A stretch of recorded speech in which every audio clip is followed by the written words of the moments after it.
And now all Mahayana will join this offering.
So we will have Vajrayana tradition for chanting.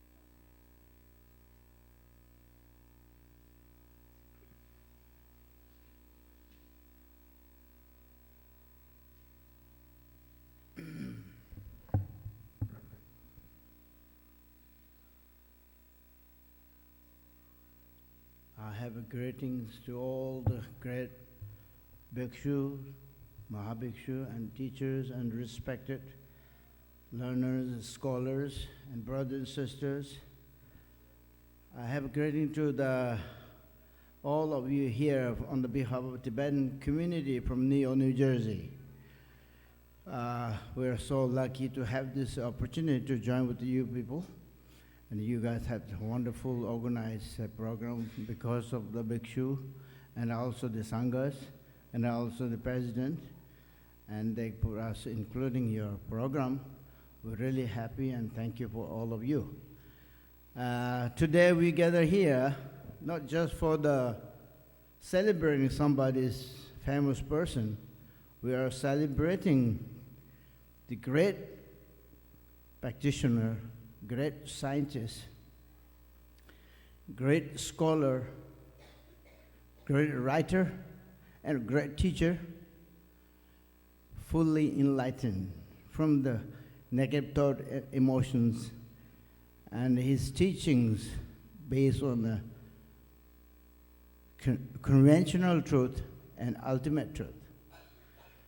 So whole sentient beings are bounded with suffering in the samsara, so he has a limitless love and kind and compassion to free from us from suffering. So he taught us whole Buddhist teaching into two categories, view and action. The view is interdependence, and action is non-violence. Those who don't want to get sick, those who don't want to get problems, they are trying to overcome suffering. So Buddha taught us how to overcome suffering, and he showed us four noble truths, cause and effects. So we're today celebrating Buddha's birthing. This is not just Buddha has negative thought emotions to clean up. We are cleaning our negative thought emotions. When we do shower on the Buddha's body, speech, mind, it accumulates tremendous merit to overcome our negativities. So thank you very much. And Buddha said these words for us to every day to practice how to tame your mind, how to act on it. So he says, may I examine my mind in all the actions. Every single action you have to watch. Are you not doing something negative towards others or yourself? May I examine my mind in all actions. As soon as negative state occurs, any negative thought, emotions occurs in your mind, you have to watch it and stop it before you act on it. Once you act on it, it will lead you to the cause and result, which will bring you sufferings. So, to tame your negative mind, Buddha taught us there is suffering, there is overcome antidote for the suffering, cause and effect. You have to follow the rules and the law of causality. So we are great, we all of us here, the part of that learning, that path. So we all have an opportunity to practice properly and help to each other all the time. Sorry, I made mistakes. So I'm going to chant in Tibetan Buddhism, okay? This is called generating bodhicitta.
Now we will travel to the Buddha's time to meet the Gautama Siddhartha Buddha. So 3 of our Dharma practitioners will come here to read Buddha's birth, Buddha's enlightenment, and Buddha's nirvana.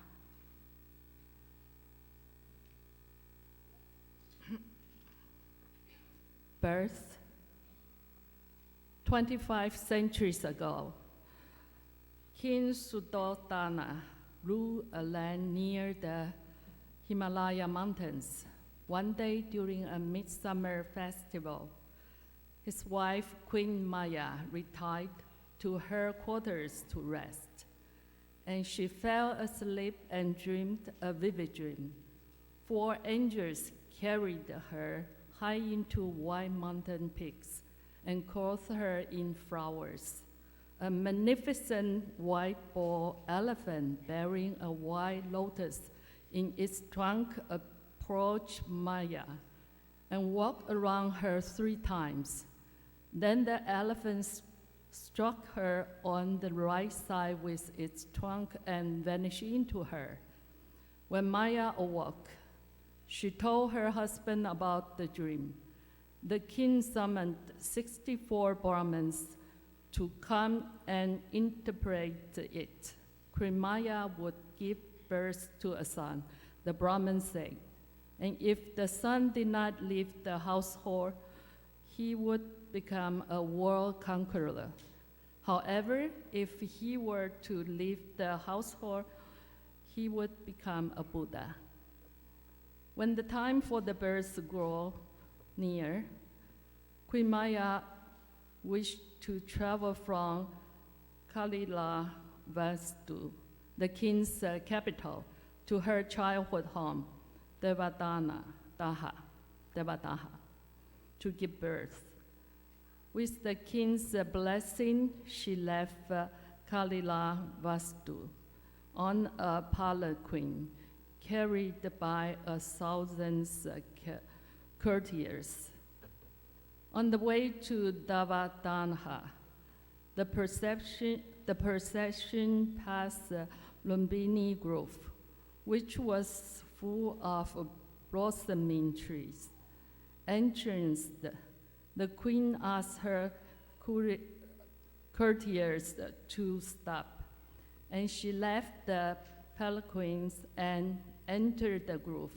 As she reached up to touch the blossoms, her son was born. Then the queen and her son were showered with the perfumed blossoms, and 2 streams of sparkling water poured from the sky to bathe them.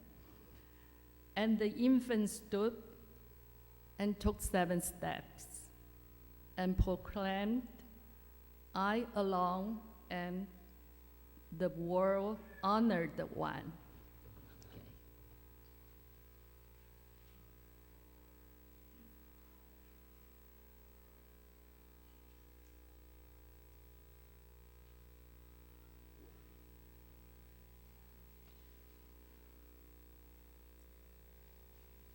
King Suddhodana wished for Prince Siddhartha to continue the reign of the kingdom and to eventually become the supreme emperor. He provided every luxury his son could ever want in the 3 palaces for seasonal occupation that were filled with beautiful royal consorts in an effort to shield the prince from witnessing any forms of suffering and sadness that would lead to apathy and a desire to ordain. The opulent life of the prince was filled with beauty, wealth, royal attendants, prestige, fame, and bliss. One day, when Prince Siddhartha was 29 years old, he rode his horse outside the palace and encountered an aging person, a sick person, a corpse, and an ascetic. The sight of the aged, diseased, and the dead caused him to reflect on the uncertainties and suffering in the lives of human beings. But upon seeing the ascetic, an individual seeking escape from the suffering, Prince Siddhartha was moved by that lifestyle and aspired to become ordained one day. Soon after, Princess Yasodhara, the prince's royal consort, gave birth to a son who was given the name Rahul, meaning fetter. This name was chosen because Prince Siddhartha realized that if he did not ordain now, his love and obligation to his wife and son would ultimately bound and prevent him from ever ordaining. That evening, he decided to leave the palace in order to ordain and search for the path to overcome suffering. 6 years after departing the palace to ordain and spending time searching arduously, Prince Siddhartha attained enlightenment under the Bodhi tree along the banks of the Naranjara River on the full moon night of the 6th lunar month and became the Buddha at the age of 35. During the first meditative stage, he attained the ability to recount every past lifetime that he was ever born. In the middle stage, he attained what is called the divine eye and acquired the ability to see past lives of all living creatures and the cycle of existence, or samsara. In the final meditative stage, he was able to eliminate all his defilements through the wisdom he gained. Prince Siddhartha was now fully enlightened and became the Buddha. At the present day, the place where he attained enlightenment is in the town of Bodh Gaya, located in Gaya City in the Indian state of Bihar.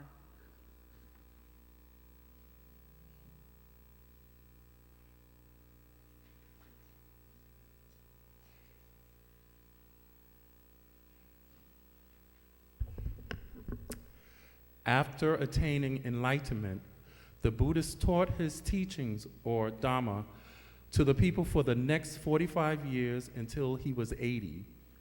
On the full moon night of the 6th month, as the Buddha rested in Kusinara city of the Mala kingdom, he delivered his final discourse as follows: "Behold, monks, naturally all conditioned things must undergo changes. Strive to work hard to benefit yourself and humankind, and by not being reckless." He then entered complete nirvana on the full moon night of the 6th lunar month. The location where the Buddha attained complete nirvana is in the Kushinagar district in the Indian state of Uttar Pradesh.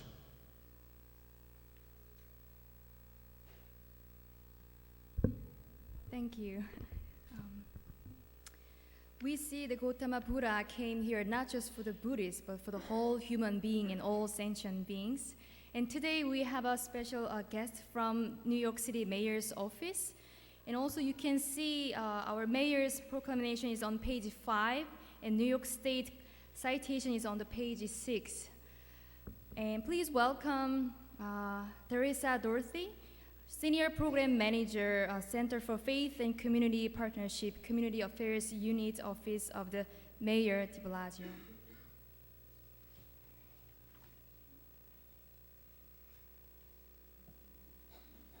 Good evening.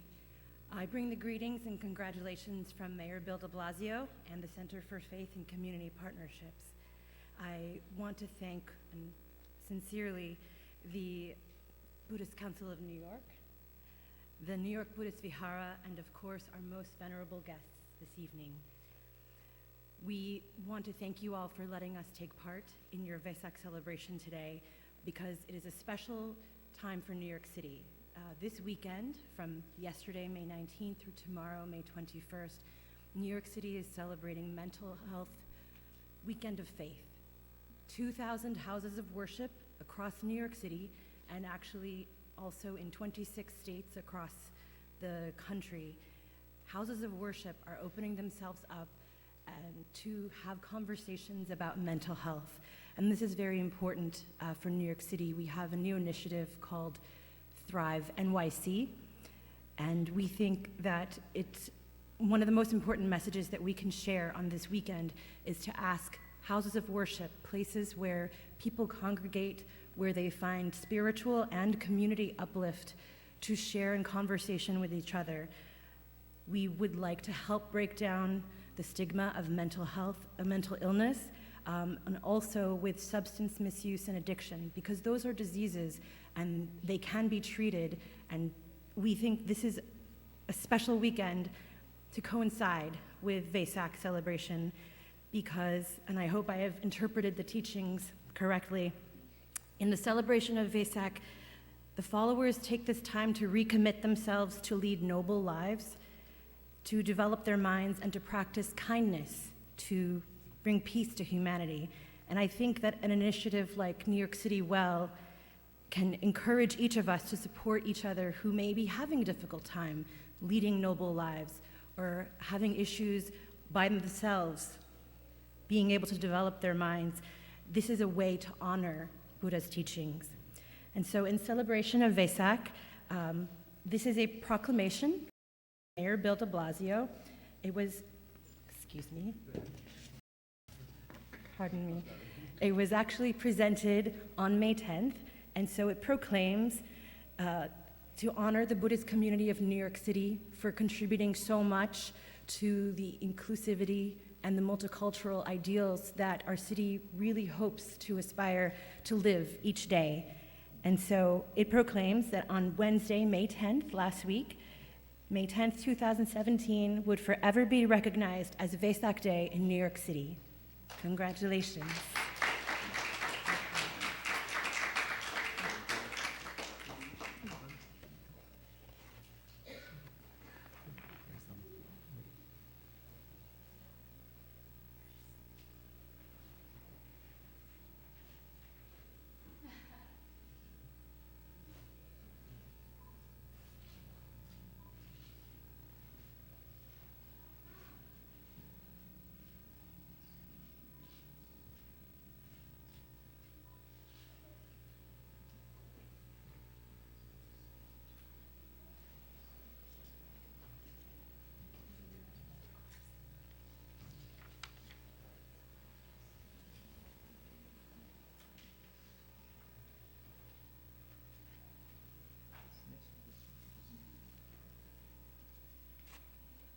I just wanted to also mention that also we do have received a citation from the New York State, also from the signed by Andrew Cuomo about Vesak Day as well. So I just wanted to want you to know that we received this part as well. So, but then unfortunately, the representative couldn't make it today, but we do receive the citation from the New York State, so which is very wonderful. I just wanted to read just the last sentence because it's a long one. Okay, so sorry. Well, this is the one I shouldn't do this, but anyway.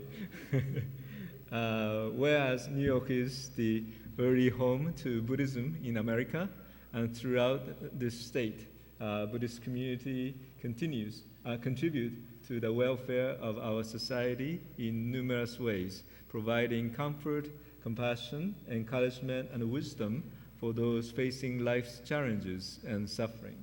And whereas we join with many diverse Buddhist communities of our state in observing Vesak, a holiday that commemorates the birth, enlightenment, and passing of the Buddha, Gautama Siddhartha, and celebrate the cultivation of wisdom and compassion that are held as important and positive concepts among global humankind.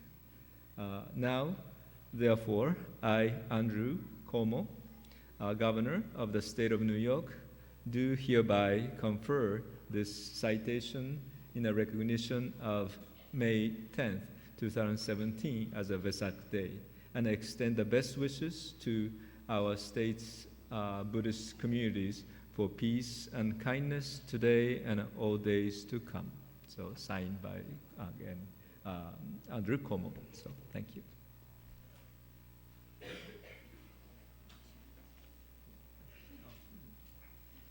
And so, can I call up to the Bhante Piatissa to join? And at this time, this is our honor. My honor as a president, on behalf of the Buddhist community and the Buddhist Council of New York, I would like to express our gratitude, a deep gratitude to Venerable Bhante Kurunegoda Piatissa Mahatero, and His background is right here. Let me try to read again, but my grasp is not good. Most Venerable Kurunegoda Piatissa Mahatero, the chief incumbent of the Vihara, was born in 1928, ordained in 1941. He received his higher ordination in 1950. After obtaining his Royal Pundit degree, followed with the bachelor's and master's degree, he served as a teacher at the Central College, Porugahawela and Ananda College in Colombo, Sri Lanka, for several years before proceeding to the United Kingdom on Buddhist missionary work in 1972. He came to New York in 1981, being appointed as the president of the American Sri Lanka Buddhist Association. He is founder and president emeritus of the New York Buddhist Council, president of Sri Lanka Sangha Council, vice president of the World Sangha Council of North America, executive committee members of the World Conference on Religion and Peace, and a faculty member of the New School University in Manhattan, New York City. He was also authored several books in Sinhala and in English. He conducts regular group discussion on Dharma and meditation at the Vihara. So I would like to call upon the Venerable Piatissa. So this is a little plaque that I would like to give from the Buddhist Council. It simply said, present to Venerable Kurunegoda Piatissa. Thank you for all your Dharma work and dedication. Buddhist Council of New York, May 20, 2017.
Yes. Venerable sirs, ladies and gentlemen, who are Buddhists as well as who are loving the Buddhist teaching. This teaching, Buddha appeared in 19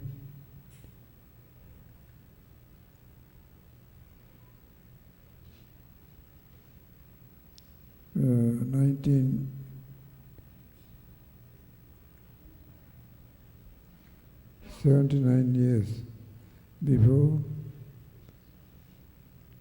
in the world, and Buddhism does not teach anybody to harm anyone else, because the living beings like to live, not to die. Therefore, it is essential to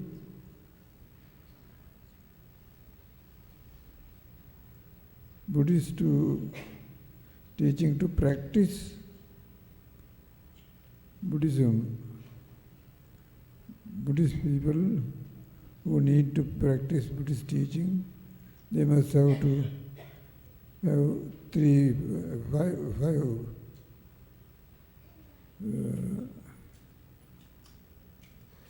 precepts. These 5 precepts are not good to kill, not to steal, and not to commit adultery, not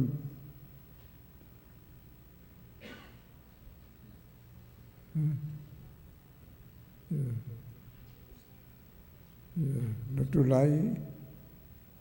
Thank you very much. Not to take intoxicating occasions to compare, affect as your life will be changed easily.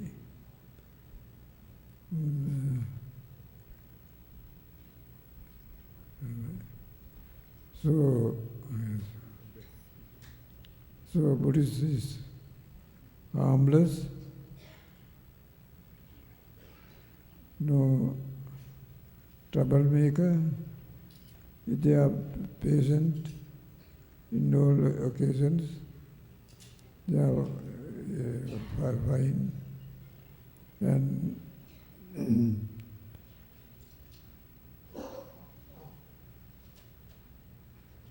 thank you very much for coming to this ceremony. Whether Buddhist or non-Buddhist, they are welcome always. We don't have force. Those people will have to come and join to practice those 5 precepts. Not to steal, not to commit adultery, not to kill and living beings,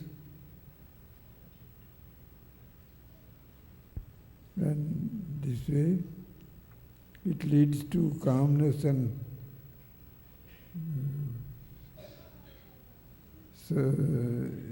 sanity.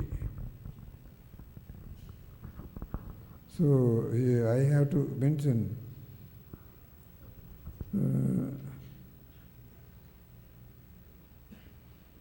1950, 1930, 19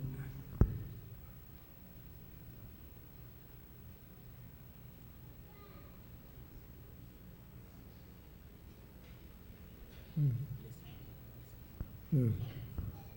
We bless upon you all. Yes. And I am the President Emeritus of Buddhist Council of New York. Since then to up to date, Venerable Nakagaki, Japanese Buddhist monk,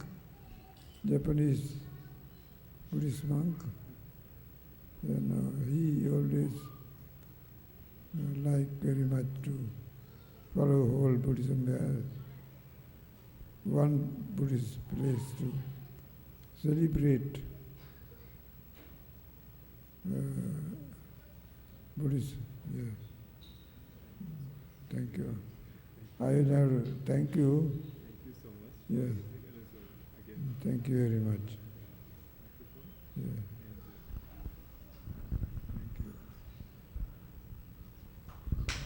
Thank you. Thank you so much.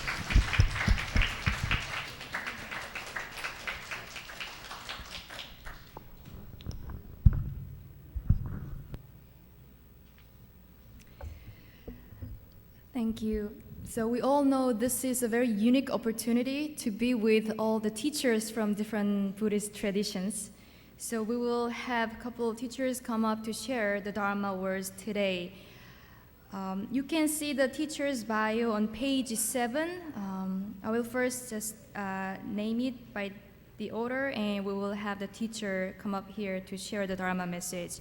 So first we will hear from Venerable Bhikkhu Bodhi from Buddhist Global Relief, and Venerable Go Wen Dharma Drum Retreat Center, and then Venerable Pema Dorji Tibetan School for the Tibetan Community. Then we will have Venerable Clint Kwan Chao Dharmakaya Meditation Center, and we will have the Reverend Malik Hokyu Walker from Monjudo Zen Fellowship. So please welcome all our teachers.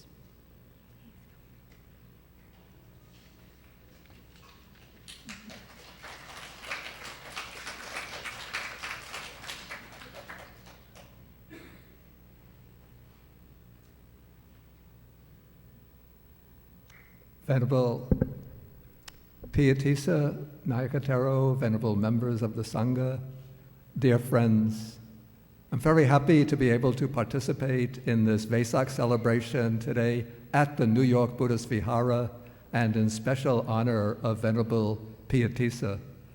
I first met Venerable Pietisa in 1981, shortly after he arrived in the United States.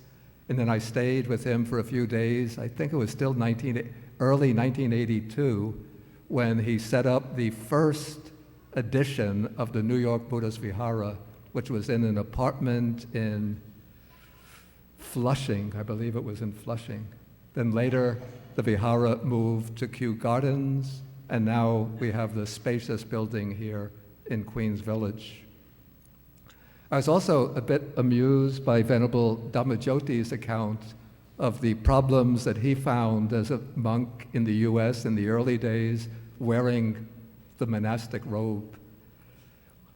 During the 1990s, I was living in Sri Lanka, but occasionally I would come to visit my parents, and when I would be staying with them on Long Island, I would like to take a walk around the neighborhood. And in those days, what I found, people on the streets don't say anything. It's the people driving by in cars, when they see me as a monk walking the streets, would shout out the window. Sometimes it would be like, "Why don't you put on a decent pair of clothes?" Or, "Is that a guy or a girl?" Or sometimes they would just shout out an unintelligible sound like, "Ayo!" Or, "What is that?" And I realized that the trick is, or their purpose is, to catch one's attention. So I found that I would be engaged in a kind of silent contest with them.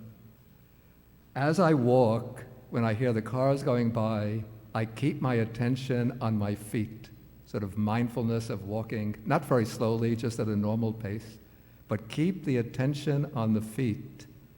Right foot, left foot, right foot, left foot. Now, if they shout out the window of the car and my attention is deflected and I look up, they win, I lose. But if I continue to keep my attention on my feet, they shout out the window and I just continue to attend right foot, left foot, right foot, left foot. I win, they lose.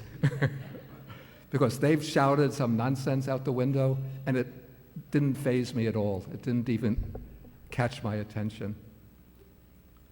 Now one day, as I was walking through the quiet street of West Hempstead, New York, I'm walking mindful of the steps, then I hear a car pull up alongside me. I'm getting anxious. And I'm thinking, okay, just keep your attention on your feet, right step, left step, right step, left step. In my ear, I hear the door open, and now I'm getting a little afraid. You know, there could be these gangster types who like to, it's not really a joking matter, it could be some like tough guy who wants to prove he's a real man by beating up a Buddhist monk. So I tell myself, be calm, be patient, just keep on attending right step, left step, right step, left step. Then I see a man get out from the corner of my eye, a man get out from the car, walk onto the pavement, and he's standing in front of me. So now I think, I just can't continue to look down any longer. So I look up, and it's a man with East Asian features with his hands joined in Anjali, who says to me, "Venerable Sir, are you going someplace? May I offer you a ride?" And I told him that, "No, I'm just taking a walk around the neighborhood." And then he told me, "I am a Thai Buddhist," and he said, "I'd be very happy to give you a ride." And I said, "Bhavatu Sabba Mangalang, may you have all blessings." And then he took off. Okay, now the situation in the city is so very different that when I go traveling, sometimes from Zhuangyan Monastery down to New York City, and I have to go from the Metro North train at Grand Central to take a subway train, nobody even looks up at me. I think, what do I have to do to catch some attention? I think if I put a feathered cap on my head and went around with flashing neon sign clothes that were flashing different neon colors, I still couldn't attract anybody's attention. So I think this is, in a way, testimony to the way that Buddhism has become absorbed into the mainstream of at least American life in New York and the greater vicinity. And this is largely through the work of the Buddhists, Buddhist monks, Buddhist nuns, the Buddhist lay Buddhists living in this area who have made Buddhism well known throughout the city and who have promoted a very positive image of Buddha and Buddhism. So when we come to celebrate Vesak here at the New York Vihara, we could celebrate the enormous progress that's taken place in the reception of Buddhism in the American mind since those days in 1981 when Venerable Piyadisa first arrived in this country. Thank you very much, and may all of the blessings of Vesak be with you.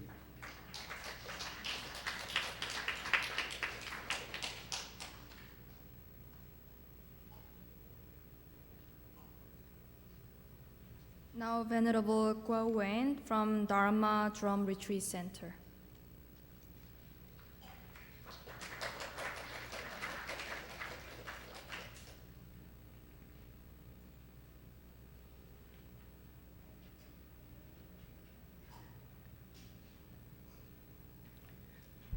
Good evening, everyone. Dear Venerable Piyadisa, I'm very happy to be here after 12 years of living in New York. And this is a union of everyone because I myself and other monks and also all the lay peoples, 12 years or more than 12 years ago, we also, every year almost, we did the celebration in Manhattan. And we also had the parade. We walked together. And those memories that bring me back here.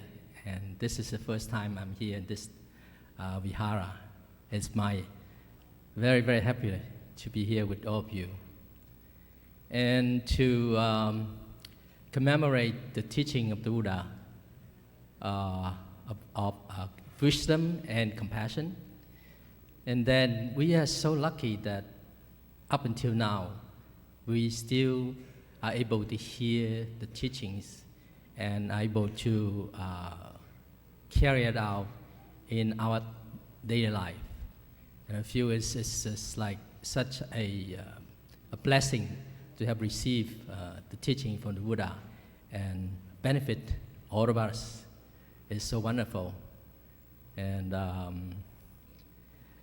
I'm from, actually, we had two places in Queens, one in Queens and one in upstate New York. And I stay in upstate New York now, the Dharma Drum Retreat Center, and we have ongoing retreat every month, either short retreats, silent retreats, or long retreat for 10 days or 7 days. And to carry out the teaching of meditation as well as do all kinds of, say, the walking meditation, doing the prostrations, things like that. That's what we do in the retreats. And I'm very happy to be here, and I was able to walk with you all. Thank you very much.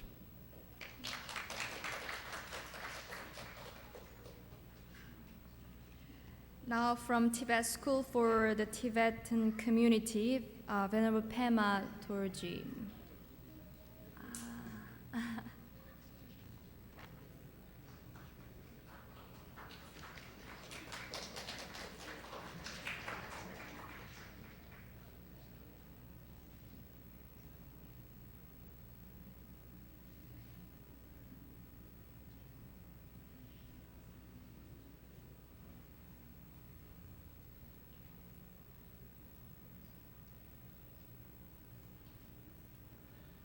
Tashila again, I forgot, I lost. That's I have not mindfulness. That's I have mistaken the prayer and the talk.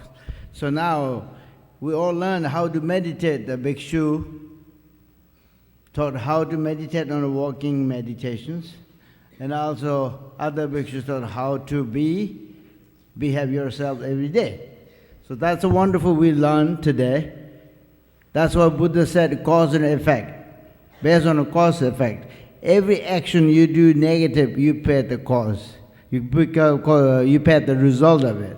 So, be mindfulness all the time. That's what Buddha said, tame your negative mind, and that's the Dharma.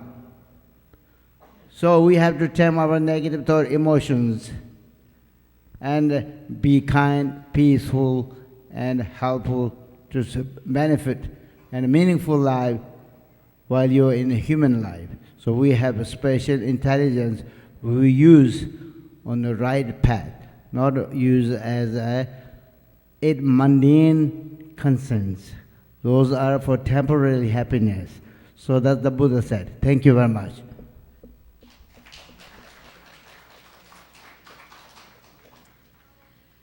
From the Dharmakaya Meditation Center, we will have Venerable Clint Kunachao.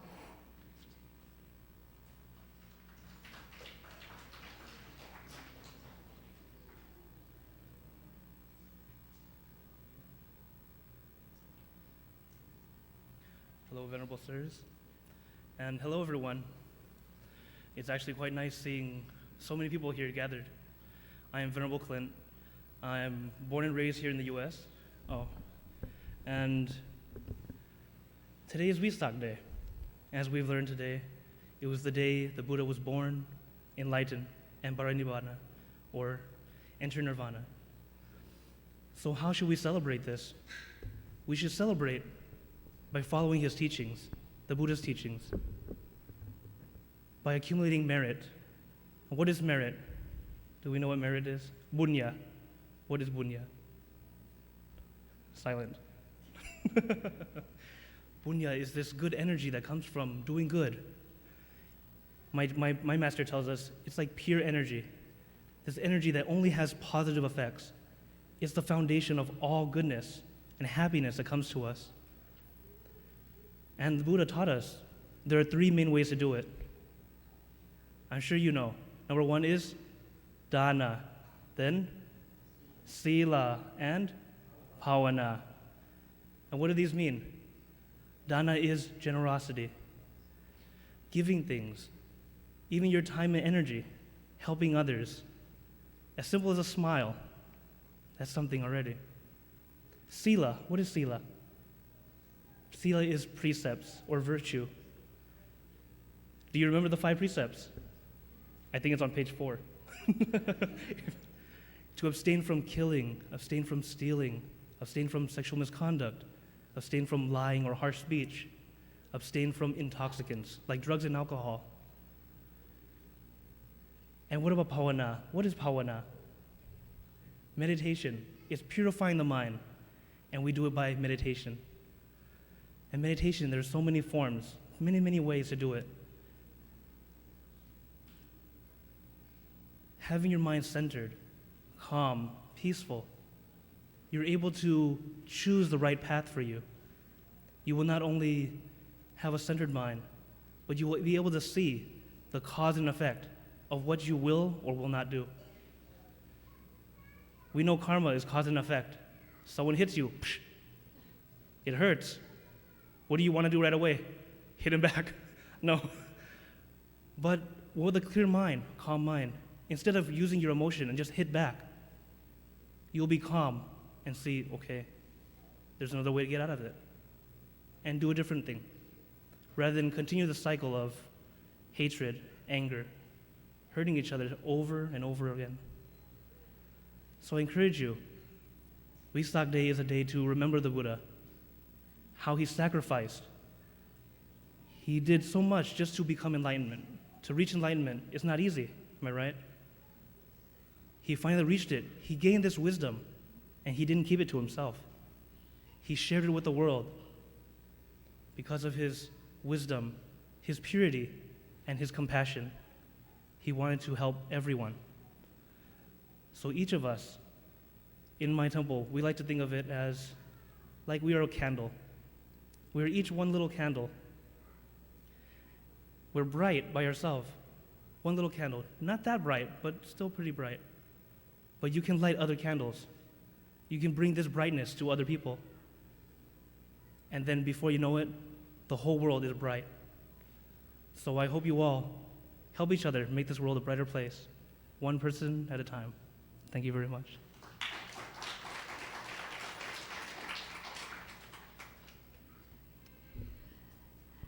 So I want to invite Reverend Malik Hokyu Walker from the Manjudo Zen Fellowship.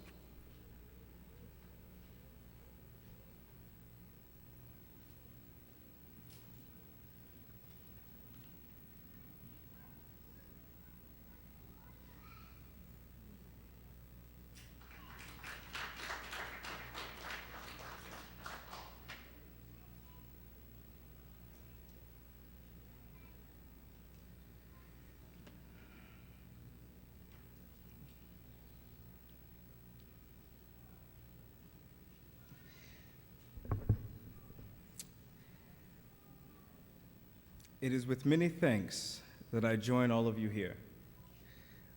I want to thank all of the venerable monks, nuns, and community leaders here, particularly the organizing committee for allowing me to stand before you all today. Most importantly, I want to thank you, the Sangha of Buddhist brothers and sisters here in New York, and specifically here at the Vihara, for coming together and for hosting this glorious and solemn event. I am honored to be with you as we celebrate this occasion of Buddha's birth, enlightenment, and parinirvana. This is an occasion for us to reflect and meditate on the specific challenges of our time, an occasion to bring us back to the here and now of our existence. Vesak is a powerful reminder of birth and awakening. Birth and awakening are not the same, though they flow together. In the Soto Zen tradition, we have the monastic ritual. The term in Japanese is shuke tokudo, the ritual of home leaving. Every monk is fairly familiar with this ritual, as it is celebrated in a variety of ways in the varieties of traditions. Yet I want to humbly make an observation and interpretation of this tradition as it applies to all of us assembled here. We all leave home. We all pursue the way. But where do we go? To leave home means to make a choice to walk the path of the Buddha way, the awakened way. For monastics, this means adopting a life path of living in simplicity, taking on the robes, the begging bowls, and for some, shaving the head. These things are a visible symbol of awakening, or at least pursuing awakening. While the monastic wears specific markers that represent this commitment, all sentient beings, including and especially everyone here today, are tasked with leaving home, with waking up, just as all sentient beings are born. Following the Dharma means to leave the familiar settings of comfort for the sake of pursuing the truth of existence. The home leaving is the result of a commitment to waking up and following the way. It is basic to our existence. In this time in history, it is most important to pay attention to the here and now of our lives. By paying attention to here and now, I do not mean that we obsess about the news, right? Because right now it's a little stranger than fiction. Neither does looking to here and now mean to have tunnel vision on living day to day, simply moving from one moment to another. Instead, here and now means raising our consciousness to the specific challenges right in front of us. What are these challenges? They are the extremes of day-to-day life, the extremes of fear that pushes others away or protectively draw close those of like mind or of like appearance. It is also the extremes of power that wield influence for the sake of monetary profit and individual gain.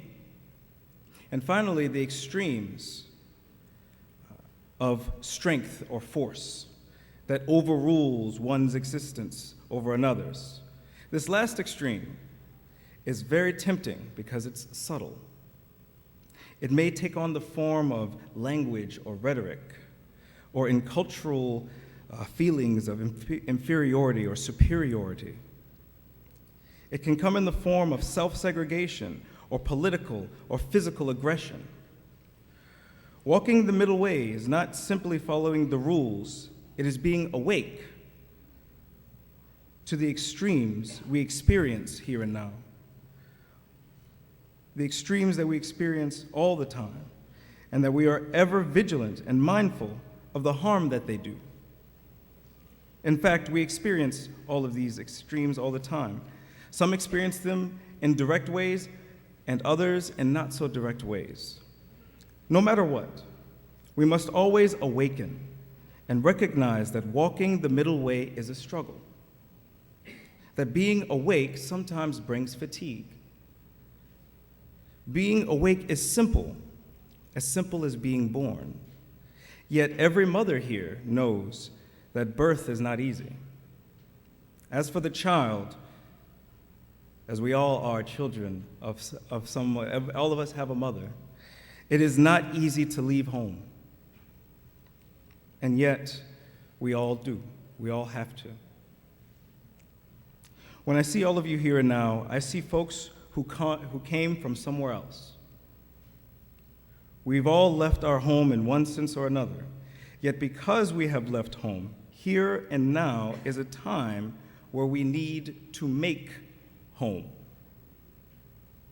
We need to make home with each other, even as we are home leavers.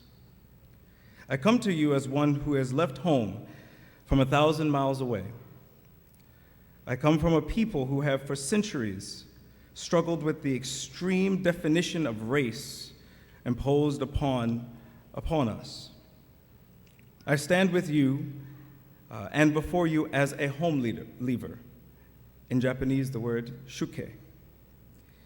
The great challenge of this celebration of Vesak is the challenge of waking up to the extremes we experience here and now and recognizing that true compassion requires making home, being harmonious to the best of our ability by being fearless in the face of fear-based language and rhetoric, not retreating from the so-called powerful, resisting the temptations to force others or oneself to conform to injustice,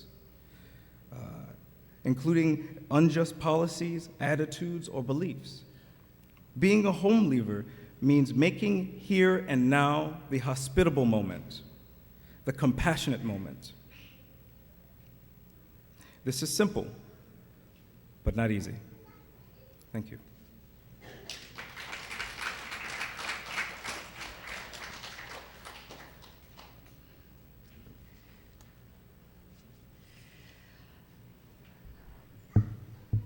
Today we have another special guest. I have here as a visiting monk, the most venerable Prajna Pangasa Mahathro, right? He is a renowned Buddhist scholar and preacher, writer, and research worker and social reformer in the Society of Bangladeshi Buddhists. So please come.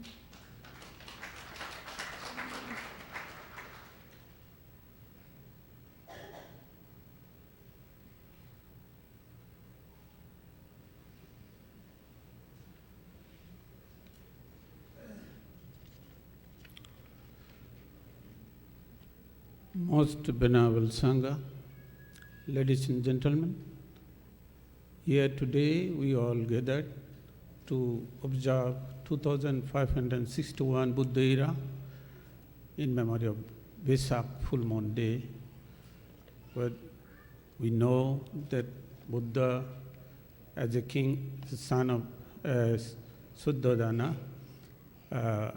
was born, who is called Siddhartha, and he enlightened, and his great demise happened the same full moon day Vesak. So Vesak is most important day for the Buddhist world. So all of us, we get together here in New Year to observe this most auspicious day, the Vesak. So all of you are welcome in this grand ceremony. It is a great chance for me to talk few words today, and I'm very thankful to the organizer who have given me this opportunity. On behalf of the Buddhists of Bangladesh and the Buddhists from Bangladesh, those who are living in New York, I convey my heartfelt thanks to you all in this most auspicious day. You see, my short speech is here, the Buddha and his teachings for world peace. Buddha was born in India, Didan Jambudvipa, about 600 years BC. He was a son of royal family and the elder son of King Suddhodana and Queen Mahamaya, the kingdom Kapilavastu, a Himalayan state. Having a life of highest comfort, it was wonder to realize the main problem of life, dukkha, the sufferings of life. In his super sensitive mind, a question raised, is there any way to overcome these sufferings of life? Men want to overcome their sufferings with wealth, health, and sensual enjoyment, even though why the people say that they are still in sorrow. Is the nature of life really? Well and oh, like a day and night?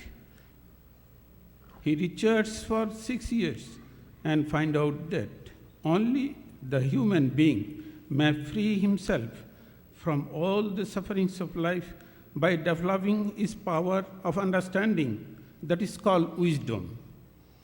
This wisdom helped him to understand the nature and cause of his sufferings, like a doctor and a patient. But Buddha realized not only the human sufferings of human beings, but the mind of all beings are eager to enjoy the comfort. All sentient beings are driving by attraction and rejection in the world of desire. Buddha said, if a person is aware on his each mental feelings, he will able to develop his power of wisdom. This wisdom will keep his mind in balance.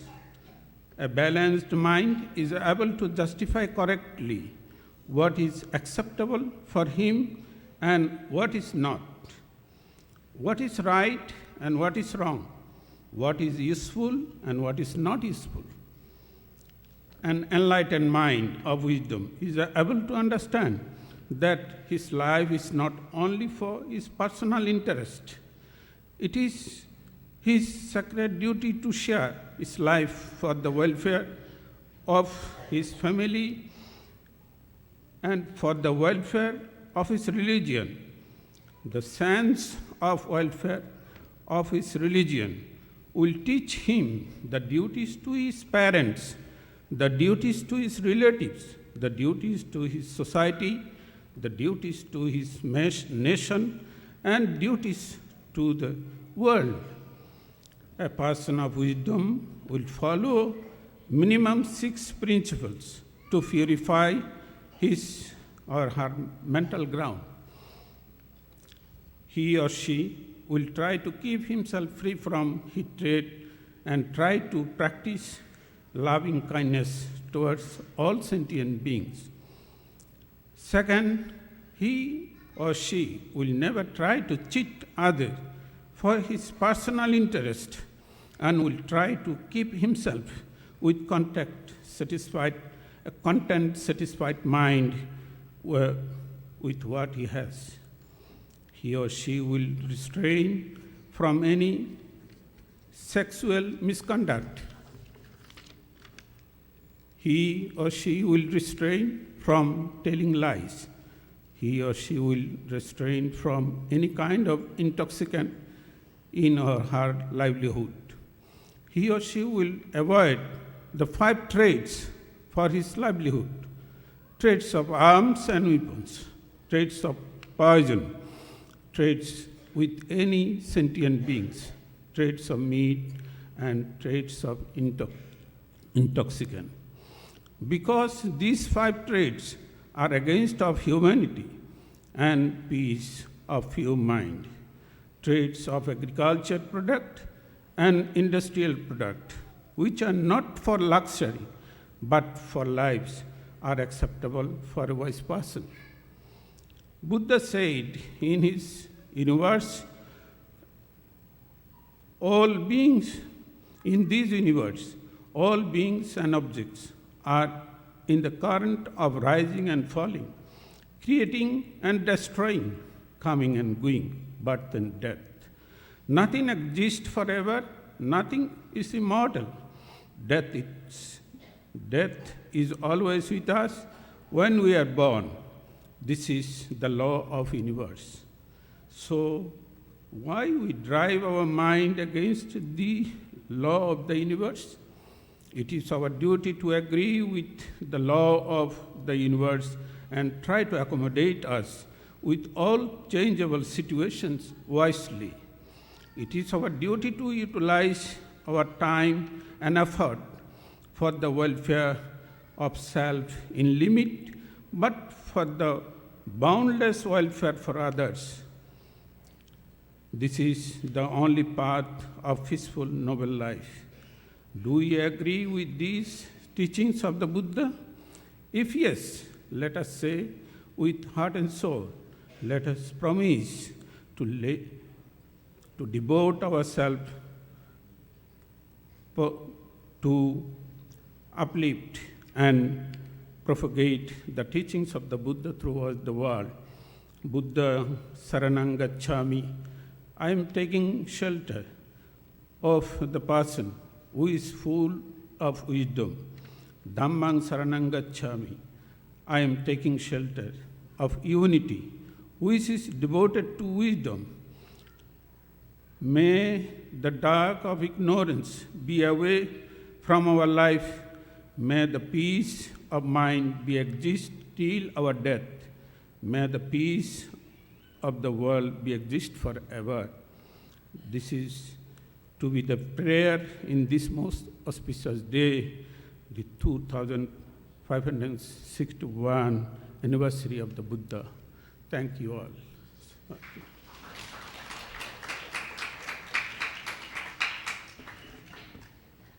So now we have the last but not least Dharma message from Reverend Udairi Yagama Damajiwa Dero. I hope it's right. Please welcome.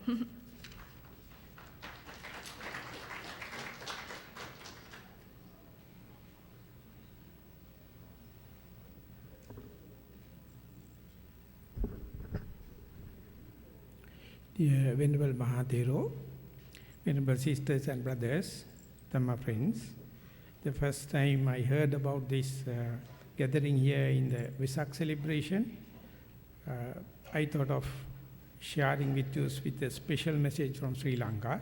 So today, early morning at 3:15, I started the journey. I arrived at the JFK at about 4 o'clock. So after a long journey, so I am very thankful to Venerable Bhikkhu Bodhi giving me the chance, and Venerable Dhammajotika.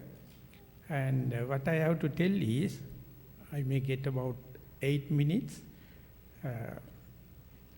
Last time when I come here, 1 year before, I had a very good chance to talk with Venerable Kurunagada Piyatitha, and we discussed about one concept called mindful school.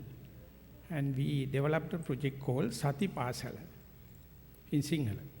Sati Pasala means how to teach mindfulness to the school children. And the aim is from the age 10 to up to 20, that means grade 4 and maybe up to grade 10, 11. And we started in a very grassroots level in Sri Lanka almost 1 year before. Now we have enormous experience after working with the children. And once we started with the school children, of course with their own volunteering, and later we found the most interesting part of this Satipasala is whenever you introduce mindfulness, as one of the venerables try to expand it is be here and now. If you give 15 minutes sitting and try to be mindful, and 15 minutes of walking and how to be mindful in walking, you never believe the way the children express it. We take only 1.5 hours on the practical basis. We take children to the playground and teach them how to do walking meditation. We never use meditation even, we say how to walk mindfully. And then ask them to come and sit in the main hall or in the classroom and ask them to be mindful and what we call sitting mindfulness. And after that, we give 10 minutes for them to write. When you see it, you can see how easy it is to teach to the children. I have my experience about 40 years now associating with mindfulness, and about 20 years directly teaching with the elderly people in Nisarnone Mitirigala. And I found it very difficult to teach to the Buddhists. So prejudiced. So prejudiced. They never accept my simple mindfulness as the main teaching of the Buddha. They wanted to have all the kind of ceremonies, as the Venerable mentioned, about the accumulation of punya. But what I tried was just giving this chance and give mindfulness as such to the elderly people, and with their consent or with their sympathy, ask the children to bring to the monastery as a school, as a Dhampasala, Sunday school, or any other organization. And when we are teaching, the teachers as well as the parents, they are amazed to see how quickly they absorb and how quickly they, in return, teaching their parents, teaching their teachers. So with about 62 schools, we accumulated data and prepared a report to the Minister of Education, and Minister gave the island-wide permission for us. So we covered Colombo, Western Province, 72 national schools, and a lot of other schools. And when we are doing it, we are making 3 stages. In the first stage, giving 5 minutes talk in the classroom on the Sunday, what does it mean by mindfulness?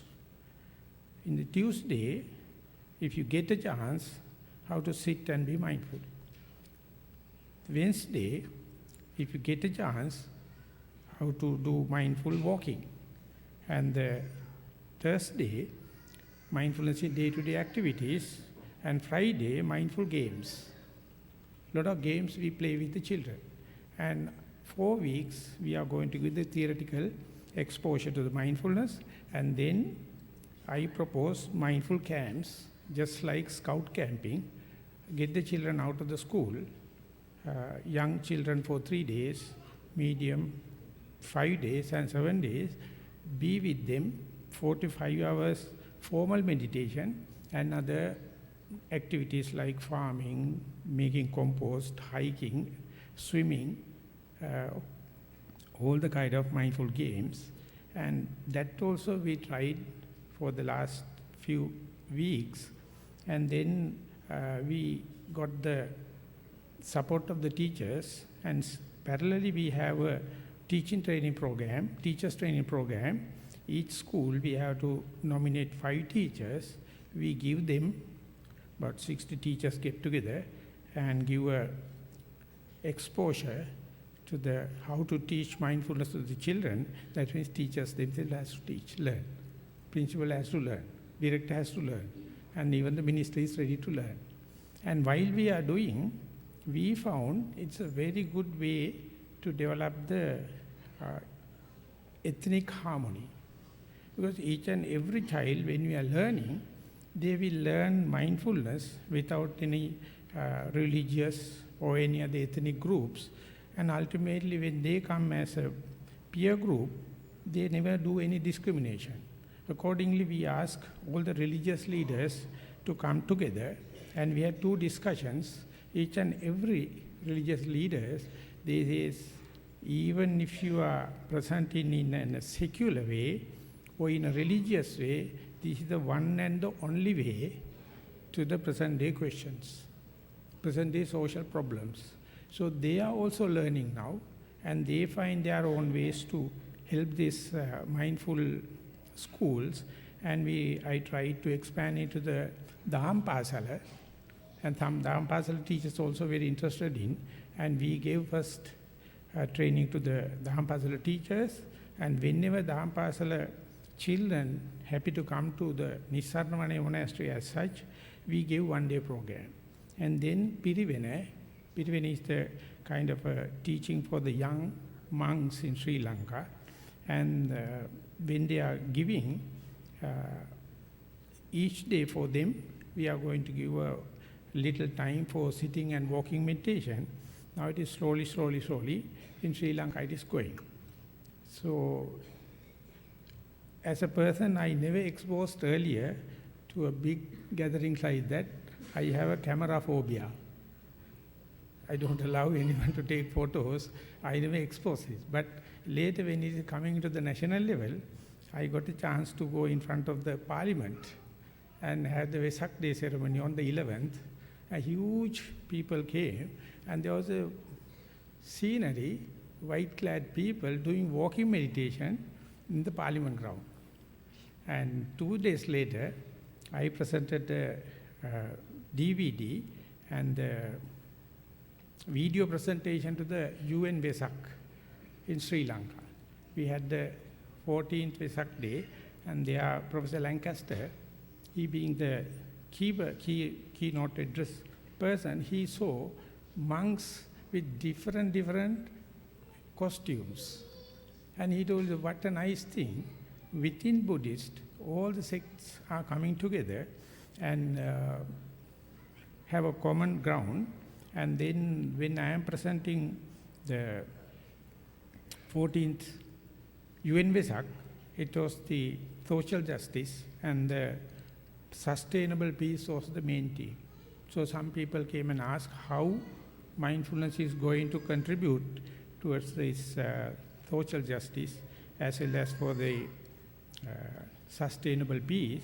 So I had very little chance to explain. I told them to remind the word of the Buddha, Ekayano ayam bhikkhave maggo sattanang visuddhya soka pariddhavanam samatikkamaya, and continue, that is to say, for the purification of the being, this is the one and the only way. So if we can introduce that into as a third stage to the school curriculum, as a school subject, without exam or without much of a competition, and that is going to give a big difference in the education sphere. It is not limited to Sri Lanka. In the Gujarat area in India, the Goenka system is now already giving, they give in terms of mindfulness on breath, anapanasati, and in America, they themselves has a program called Mindful Schools, and UK, Australia, Netherlands, Ireland, all the countries now accepted.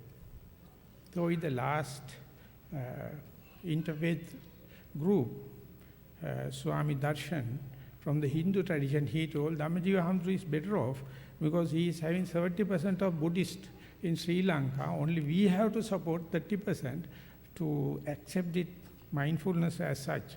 Then I told, most difficult part is the Buddhist group. They are the one not practicing. They don't believe the mindfulness has the one and the only way. So therefore, I am lucky, I am a Buddhist monk. So therefore, when I am presenting, still, I don't know whether you will appreciate and understand, I present it as a secular way. Because I wish to give it to a school children. And once it is gone into the curriculum, definitely we are not giving an answer to the question, we are giving a how to not to create a question. It's a kind of a global question like sustainable peace or social justice, but the way the mindfulness working is in a very reductionist way, in a personal basis, here, now, I am. So whatever the problems you have on the earth, when you learn the art, how to be here and now, you can understand for that particular thought moment, pragmatically, you can release your mind out of the frustration and the tension. And if you know how to make your way of living, in order to increase this thought moment of mindfulness, it is becoming your own challenge. You have to find the ways and means how to expand the mindfulness to be sustainable way. And I am from the Sri Lankan point of view, we say we don't have time, we don't have other facilities. But all the Western, all the Americans, and all the modern scholars, they find this is the only way, and therefore the Western presentation is becoming a good challenge or good eye-opener to the Sri Lankan. So therefore, I am talking to elderly people, definitely. What I am telling is, can you please think about the children rather than exposing them to the question, give a positive way, at least 5 minutes in the Sunday school, or 5 minutes in the classrooms, or 5 minutes at the school, or 5 minutes at the temple. Just be here and now for 5 minutes. And when it will continue to happen, and children ultimately, once they get the message, they may assimilate their own ways and means how to be mindful. So I call it as mindful games. There are a lot of ways that are nowadays happening. So this is the message I thought of sharing today. Of course, ceremony is for the Vesak, and all the early speakers, lucky enough, paved the way for me to deliver the message of power of the mindfulness and mindful school. And so therefore, as a nation, we in Sri Lanka, of course, if we can make the model, the Sri Lanka as a model, definitely we can share it with other places. In the UN Vesak ceremony, they were utterly, desperately asking for the Ambedkar Buddhist community, so much of people without any guidance. And the African continent, some representative came, millions of people there, so they have no ways and means and the resources to spread this mindfulness. So therefore, if we can make a model and go forward, definitely we can do a big change. And in Sri Lanka, as well as listening to today's talk, I found even in the Vesak ceremony day, many speakers are talking about mindfulness. Earlier it was just a normal ceremony, and just like Venerable Bhikkhu Bodhi, first time it came to me also from a non-Buddhist person. Venerable Dhammika was an Australian monk, and he told me I was a second year school university student. While walking only, I learned mindfulness in the street. So therefore, now we have to do walking meditation. When you are brushing your teeth, when you are doing all the activities, you can do it. And doing this, the parents, I cordially invite try ways and means to introduce it to the children, and definitely you will be contributing in the very pragmatic and practical way, and it will be a lasting answer for the global question as your family questions. So that's all I thought of sharing with you. I'm really happy giving me the chance to talk on this subject. May all you be healthy, wealthy, and happy. Sadhu, sadhu, sadhu.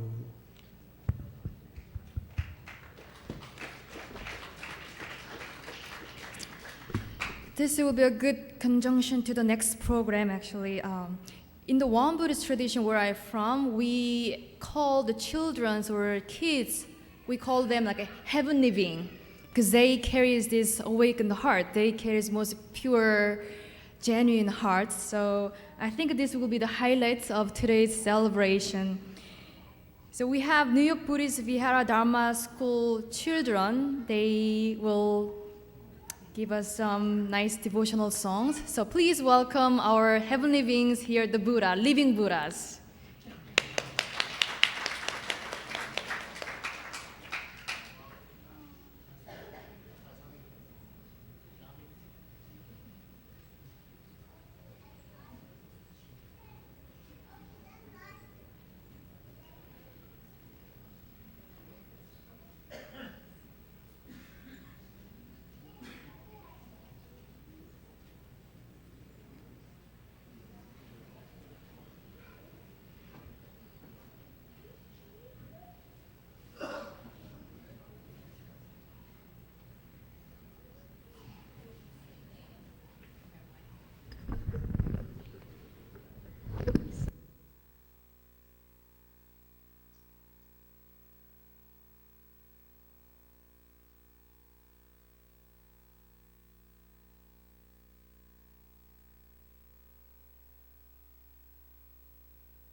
අතිපූජ්‍ය කූණෑගොඩ Piyatissa නායක ස්වාමින් වහන්සේ ඇතුළු ගරු සංඝයා වහන්සේලාගෙන් අවසරයි. ඔබ සැමගෙන් අවසරයි. අප මේ වෙසක් පුන් පොහෝදා සැරසෙන්නේ වෙසක් භක්ති ගී දෙකක් ගායනා කරන්නයි. අප ගායනා කරන ගී මෙසේය. පුදු සාදු සහ වෙසක් උදාවයි. වෙසක් උදාවයි ගීතයේ සංගීත තනු නිර්මාණය සංගීතවේදී සීමෙවන් පෙරේරා මහතා විසිනි. වචන නිර්මාණය පූජ්‍ය කූණෑගොඩ පියතිස්ස නායක මහන්සේ විසිනි. බුදු සාදු ගායනා කළේ නන්දා මාලනී මහත්මිය විසිනි. මෙම ගී නිවනට මඟ පෙන් වූ සම්මා සම්බුදු පියාණන් හත පූජා උපහාරයක් වේවා. ඔබ සැමට සම්මා සම්බුදු සරණයි. With the permission of the Most Venerable Kurunagoda Pietissa Mahathero, other venerable monks and distinguished guests, on this Vesak day we intend to sing 2 Vesak devotional songs. Buddhu Sadhu is a famous song sung by Mrs. Nanda Malini. For this song, music was recreated by Mr. Sirmavan Pereira. For Vesak Udavai, words are composed by the Most Venerable Kurunagoda Pietissa Naikatero, and music has been directed by Mr. Sirmavan Pereira. These songs are dedicated to the Lord Buddha, who paved the noble path to nirvana. Thank you, and may you all be blessed by the Noble Triple Gem.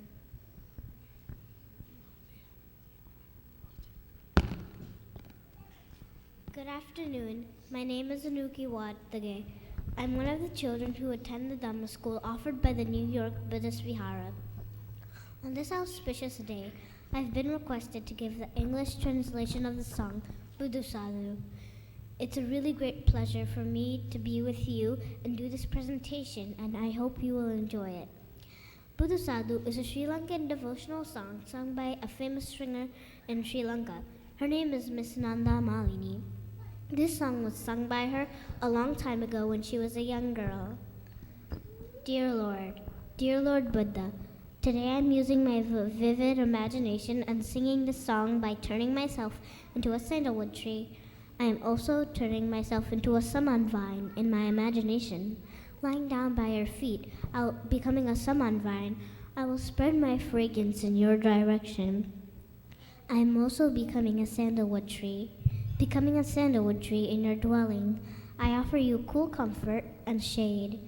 Dear Lord Buddha, in my imagination now, I'm turning into a lotus flower, and when you are walking now, I am becoming a comfortable rug to place your feet on. Dear Lord Buddha, please accept my thoughts of my vivid imagination. Please accept my devotion to you. Thank you all for listening. May you all be blessed by the Buddha, Dhamma, and Sangha.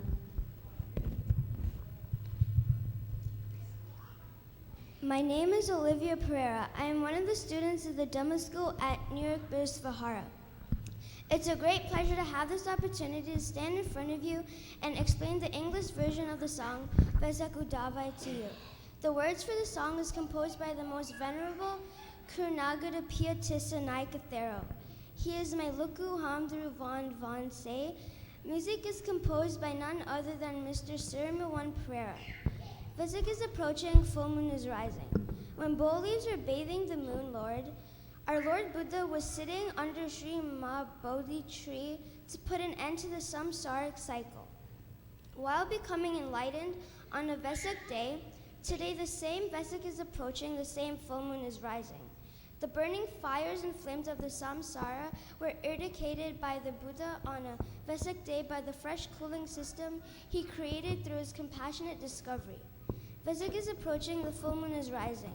When the darkness of the conflicts of religious wars are destroying the world, the Buddha gave the gift of his Dhamma creation to the world on a Vesak day. When he became enlightened, today the same Vesak is approaching, the same full moon is rising.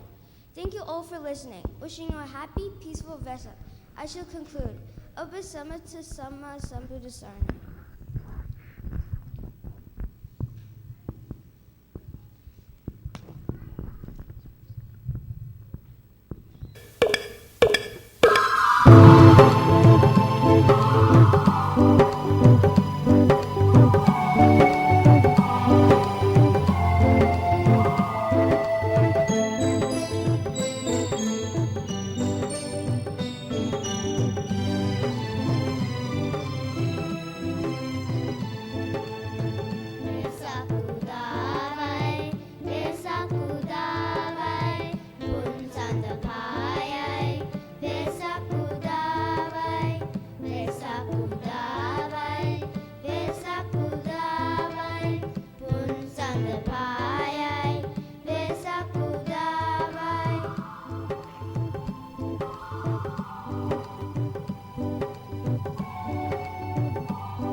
Vesak udawai, pun sanda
Let's give another round of hands to our living Buddhas.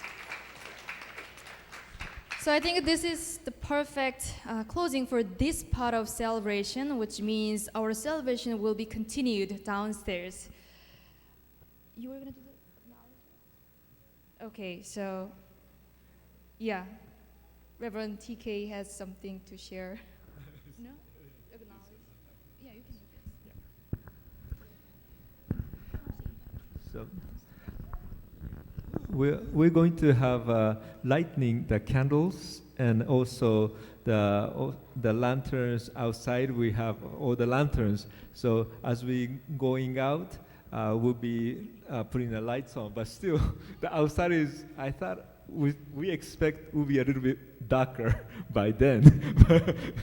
But however, I guess you bring a lot of light today, maybe, or Buddha's, bringing a lot of light to us too. So we'll take a little bit time, but one by one, all the monks, we maybe if you don't mind carrying those lights. But before we go into that particular events, I would like to again formally acknowledge people who are involved today's Vesak.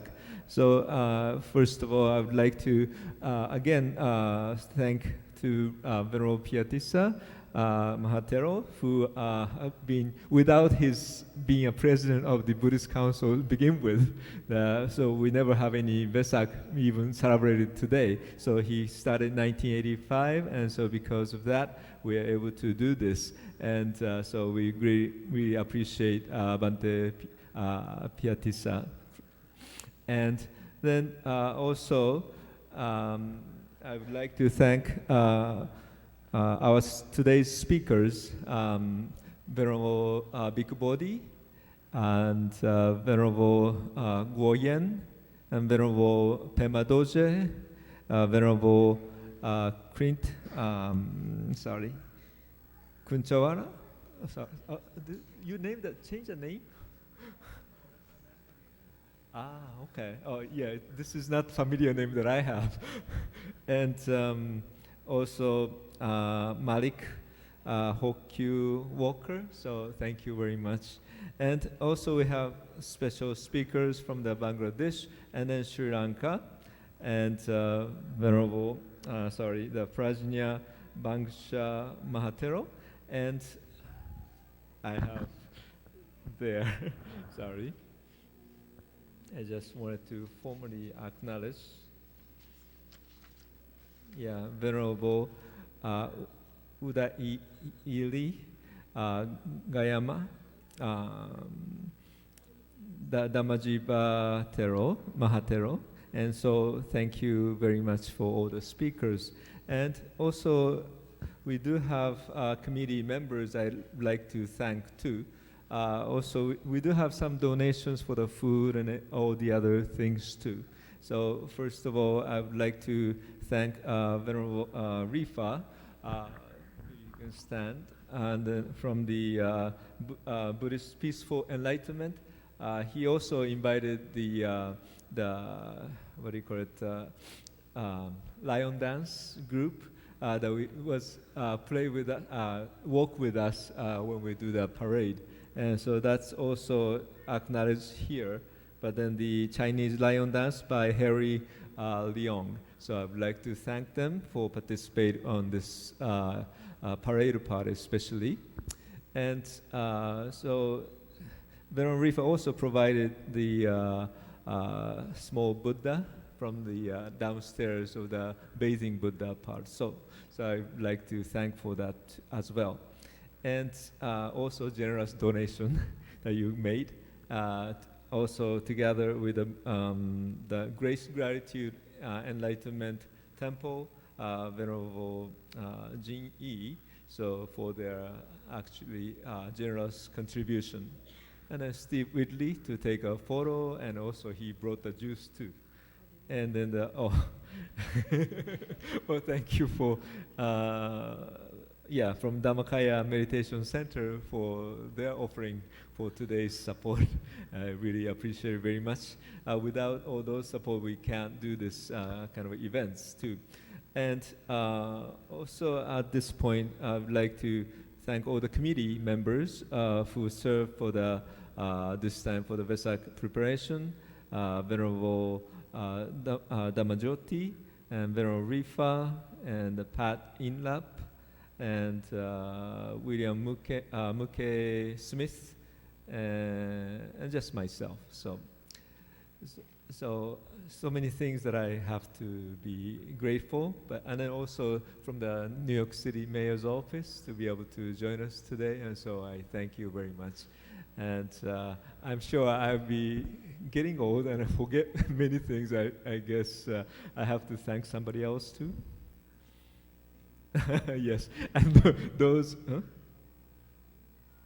Oh, the one of the baby Buddha statue is provided by the Linda Tao. So I thank you very much. And also, the three people who read the story part of the Buddha is also thank you so much for the very last minute. And sorry, the Reverend Doyen from doing the MC as well. You must be hungry too. So sorry. So we'll be waiting for the light is coming down a little bit, but I guess maybe this is the limit of the time. So sorry if I don't thank everyone, but I really appreciate very much for all your participants and also support for the Buddha. And then as you go out, there will be the lotus flowers as well for those. So we are giving you, passing the lotus as well, so we can go out together. But then please wait after the monks leaving, then we'll be following. And so each light represents our wisdom and compassion. So as we celebrate the day of birth and enlightenment and parinirvana, we carry those light that we pass in from the Buddha. And so I hope you will keep that in your mind and keep the wishing the peace to all over the world. And so please join us for this part. And so thank you.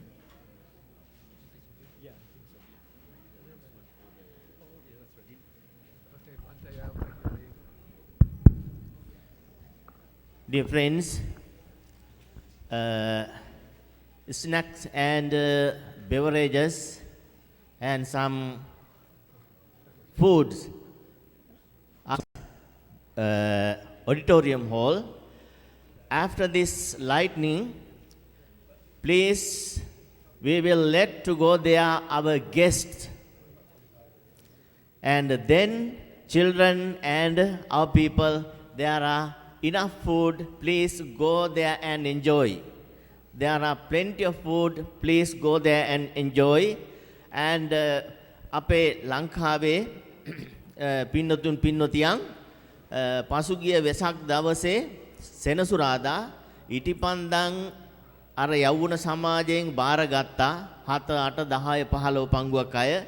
නමුත් අපිට එදා ඉටිපන්දන් පත්තු කරන්න ලැබුණෙම නැහැ එකක්වත්. ඒ නිසා අද ළමයි ඉන්නවා පහළ ඉටිපන්දන් තියාගෙන කට්ටිය ගිහිල්ලා ඒව අරගෙන පත්තු කරන්න. අපේ ලංකාවේ අය තමයි එදා ගත්ත ඒවා.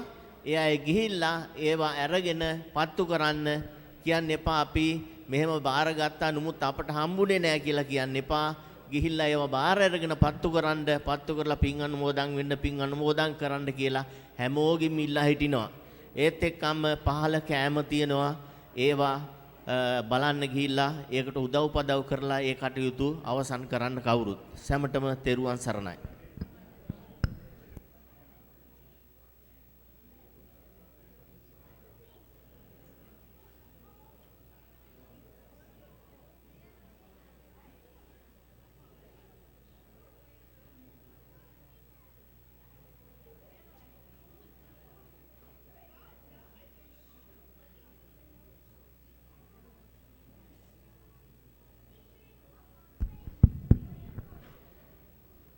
මේ අපේ ගිහි පින්නතුන්ට පහළ ලෑස්ති කරලා තියෙනවා ඔක්කොම හැම දෙයක්ම. ඒ නිසා දන්සාලෙට විනාඩි 15ක් 20කට යන්න එපා. අපේ හාමුදුරුවන්ට ගිලම්පස් හදන්න තියෙනවා. කවුරු හෝ එතෙන්ට ගිහිල්ලා තේ හදන්න, කෝපි හදන්න ඒකට ටිකක් උදව් කරන්න කියලා මතක් කරනවා. හාමුදුරුවන්ට ඉතුරු කරන්න දන්සාලේ ගිලම්පස වළඳන්න.